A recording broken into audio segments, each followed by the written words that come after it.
Hello and welcome back. I thought we would take just a minute or two looking at some of the details of a corn husk quill and the mother of all and some hemping.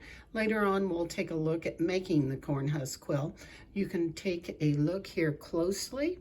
I have a corn husk quill wrapped around the spindle. I've used that and wrapped it on very tightly, and I'll show you how to do that. The object is to stay away from the ends. You can see both of those ends very easily exposed. Also of interest to look at the mother of all. The right side, the maiden, was a little jumpy. I had to hem that also.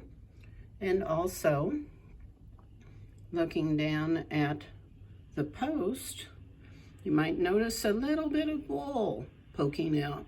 It was loose also, so I just used a little wool to hemp it at the time. You could use things like linen fabric or other things just to tighten it up just a little bit whenever you spin. I'm spinning cotton today, and before I take this quill off, I thought it would be good for you to see exactly how it's wound on. I'm doing it slowly for you. Whenever you hear that wonderful thunking on the end of the spindle, you know the tension is just right. So I'm to the length of my draft. I'm going to drop it. Don't take it over your head. Take it over and wind it on, going to the right as close as you can. Whenever you have a little bit left, draft it out a little bit more, and it's okay to tug on it a little bit and give it a little extra. And did you notice I just brought that over to the left, and I really didn't have very close windings whenever I took it to the left. So I've drafted out. Again, drop it, wind it on, going to the right rather closely together. When you have a little bit left, space it out, bring it back to the left. So now I pretty well have the quill full. I'll give it an extra few turns for the end. I'll drop it, wind it on.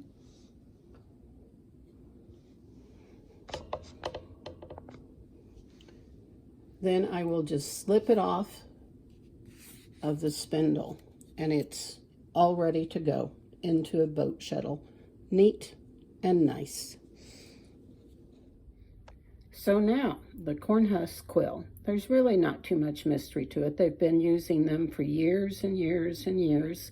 Some spinners use wax paper, coffee filters, regular paper, just nearly anything for a quill. Corn husk has been traditional. You can see I've purchased some corn husks from the local grocer. Those are normally used for tamales, or you can use sweet corn husk. I've also cut some to length. The reason I've cut them to length is I want them the same length as the quill that might fit into my boat shuttle. Cotton, from what I understand, you really don't need to set it like you might wool. So it's going directly from being spun directly into the boat shuttle. It's quite easy to pop it in there.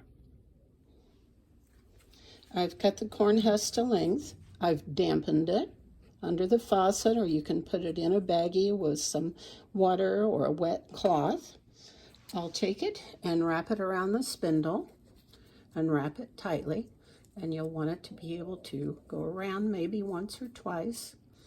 Here is a length of single spun wool. I like wool because it will grab it, and it has a little bit of fuzziness.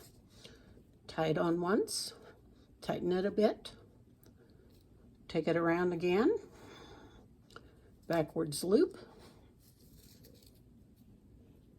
and that is all ready to go. So now when I wind, yes, that looks a little fuzzy. When I spin on and wind, I'll bring it over to the right and to the left and to the right and to the left, back and forth, and any extra fluff will calm down. So now I'm ready to spin. I'll go very slow in the beginning for it to catch on the wool fiber, and I'm using cotton again. The first turn or two will be pretty slow. Just waiting for it to catch on and grab. The initial wind on, you're taking it over to the right, winding it on, coming back to the left. And don't worry about extra fluffs. And there you can see it again. Starting to catch on much better.